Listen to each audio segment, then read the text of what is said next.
Welcome back to the channel cricket in mind. बात करते हैं टाटा आईपीएल का छठा मैच केकेआर और आरसीबी के बीच खेला गया और आरसीबी ने इस सीज़न की पहली जीत दर्ज कर ली। इन दोनों में मैच काफ़ी उतार चढ़ाव रहा है। एक समय केकेआर की तरफ मोमेंटम शिफ्ट हो रहा था तो दूसरे समय आरसीबी की तरफ शिफ्ट हो रहा था, लेकिन अंतिम में आरसीबी ने 3 विकेट के साथ यह मैच जीत लिया। आरसीबी ने टॉस जीतकर गेंदबाजी चुनी और केकेआर की तरफ से बैटिंग करने आए वेंकटेश अय्यर और अजिंक्य रहाणे। तीसरे ओवर की पहली गेंद में ही वेंकटेश अय्यर 10 रन की निजी स्कोर पर आउट हो गए। आकाशदीप का पहला ही गेंद था, उस इनिंग्स का बॉल थोड़ी छोटी रही, वेंकटेश अय्यर अच्छे से संभाल नहीं पाए और एक आसान सा कैच दे बैठे। अजिंक्य रहाणे जो कि पिछले मैच में सीएसके के खिलाफ अच्छे टच में दिखाई दे रहे थे, लेकिन यहाँ पर कुछ खास कर नहीं पाए। वो भी 9 रन की निजी स्कोर पर मोहम्मद सिराज की छोटी गेंद का शिकार हुए, पुल करने जा रहे थे लेकिन अच्छे से टाइम नहीं हुआ और मिड विकेट पर कैच थमा बैठे। अब तक 5 ओवर में केकेआर का स्कोर हो चुका था 32 रन पर 2 विकेट। नीतीश राणा अच्छे टच में दिखाई दे रहे थे। उन्होंने पहली गेंद पर ही आकाशदीप को छक्का लगाया था।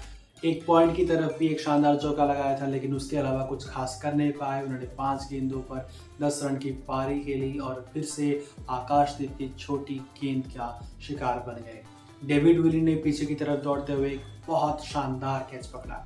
पावर प्ले में केकेआर के 40 के ऊपर रन हो चुके थे, लेकिन उनके 3 बल्लेबाज पवेलियन लौट चुके थे। सबको उम्मीद थी कि श्रेयस अय्यर एक कप्तानी पारी खेलेंगे, लेकिन 7वें ओवर की चौथी गेंद पर हसरंगा का वो भी शिकार बन गए। स्टेप आउट कर लॉन्ग की तरफ एक लंबा छक्का मारना चाहते थे, लेकिन मिस टाइम हुआ और एक आसान सा कैच लॉन्ग पर दे बैठे। केकेआर की पारी की पूरी जिम्मेदारी सुनील नारायण और सैम बिलिंग्स के ऊपर थी। नारायण ने एक छक्का और एक चौका भी लगाया, लेकिन वो भी हसरंगा को विकेट दे बैठे। एक बड़ा शॉट खेलने के चक्कर में उन्होंने भी मिस टाइम किया और एक आसान सा कैच दे बैठे। तो दूसरे ही गेंद पर शेल्डन जैक्सन भी बोल्ड हो गए। हसरंगा ने एक ही ओवर में 2 विकेट लिया और अब वो हैट्रिक पर थे। 9 ओवर के अंदर केकेआर की आधी टीम पवेलियन लौट चुकी थी और रन सिर्फ बने थे 67। इसके बाद बैटिंग करने आते हैं रासेल द मसल। सबको उम्मीद थी कि रासेल एक धमाकेदार पारी खेलेंगे और केकेआर की टीम को एक सम्मानजनक स्कोर तक पहुंचाएंगे। रसेल अपने शॉट्स खेल रहे थे, ऐसा लग रहा था कि वो केकेआर को एक सम्मानजनक स्कोर तक पहुंचा देंगे, लेकिन वो 14वें ओवर में हर्षल पटेल का शिकार बन गए। 3 छक्के और एक चौके की मदद से उन्होंने 18 गेंदों पर 25 रन की पारी खेली और केकेआर खूब संकट में थी। 99 पर उनके 8 विकेट जा चुके थे। अंत में उमेश यादव और वरुण चक्रवर्ती के बैट से कुछ रन्स निकले। उमेश यादव ने 16 रन की पारी खेली तो वहीं चक्रवर्ती ने 10 रन बनाए, लेकिन 19 ओवर की 5वीं गेंद पर 128 के स्कोर पर केकेआर पूरी की पूरी टीम घेर हो गई। आरसीबी की बैटिंग को देखकर लग रहा था कि 128 का स्कोर वो आराम से चेज कर लेंगे, 15-16 ओवर में ही चेज कर लेंगे, क्योंकि इससे पहले उन्होंने 205 रन किए थे पहले बैटिंग करते हुए। वहाँ पर फैफ डू प्लेसिस ने 88 रन की पारी खेली थी। विराट कोहली ने भी 40 के ऊपर रन किए थे और नीचे से दिनेश कार्तिक ताबड़तोड़ फॉर्म में दिखाई दे रहे थे। तो ऐसा लग रहा था कि आराम से चेज कर लेगी आरसीबी की टीम, लेकिन केकेआर के गेंदबाज कुछ और ही सोच कर आए थे। आरसीबी की बैटिंग की बात करें तो उनके पहले ओवर में उनको झटका मिल गया। अनुज रावत को 0 के स्कोर पर उमेश यादव ने चलता किया, तो दूसरे ही ओवर में फैफ डू प्लेसिस भी कुछ खास कर नहीं पाए। टीम साउदी की गेंद अच्छी गेंद नहीं थी, लेग साइड पर थी, लेकिन फैफ डू प्लेसिस का बैट का मुंह जल्दी बंद हो गया और एक अच्छा नीक लगा पॉइंट पर वो कैच थमा बैठे। तो तीसरे ओवर की पहली गेंद में ही उमेश यादव ने टेस्ट मैच बॉलिंग जिसे कहते हैं उस तरह की बॉलिंग की और पहले ही गेंद में विराट कोहली निक कर गए और एक आसान सा कैच शेल्डन जैक्सन को थमा बैठे। 17 रन पर 3 विकेट गिर चुके थे और ऐसा लग रहा था कि केकेआर इस मैच को आरसीबी के मुंह से निकाल कर ले जाएगी, क्योंकि उनके पास बीच के ओवर में सुनील नारायण और वरुण चक्रवर्ती जैसे गेंदबाज थे।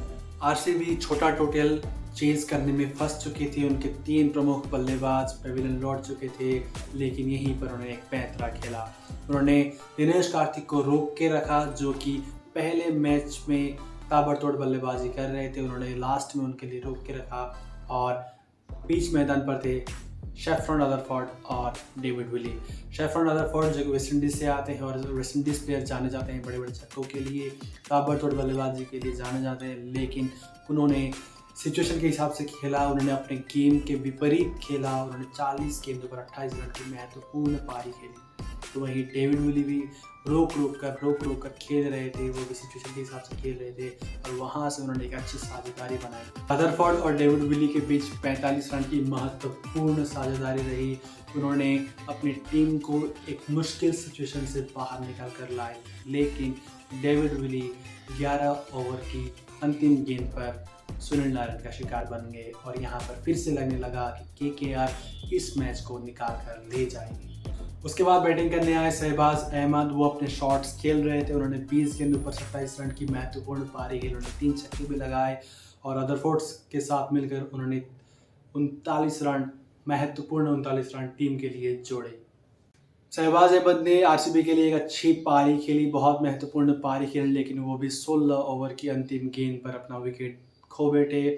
18वें ओवर में बॉलिंग करने आया टीम साउदी और टीम साउदी ने केकेआर को फिर से गेम में वापस लाया। उन्होंने उसी ओवर में 2 विकेट निकाल कर दिए और ऐसा लग रहा था कि केकेआर शायद जीत जाए, लेकिन आरसीबी की तरफ से अभी भी दिनेश कार्तिक खड़े थे। केकेआर को अंतिम के 2 ओवर में 17-18 रन की जरूरत थी और बॉलिंग करने आए वेंकटेश अय्यर और बीच मैदान पर थे दिनेश कार्तिक और हर्षल पटेल। वेंकटेश अय्यर का ओवर कुछ खास नहीं गया। उन्होंने 2 शॉर्ट गेंदें डाली और दोनों शॉर्ट गेंदों में हर्षल पटेल ने चौके लगाए, तो कुल आ गए उस ओवर में 10 रन। अब जरूरत थी 1 ओवर में 7 रन की। 20वां ओवर करने आए आंद्रे रसेल और पहले ही गेंद पर दिनेश कार्तिक ने छक्का लगा दिया और दूसरे गेंद पर चौका मार दिया और वैसे ही आरसीबी 4 गेंद दे रहे थे, 3 विकेट से ये मैच जीत गई।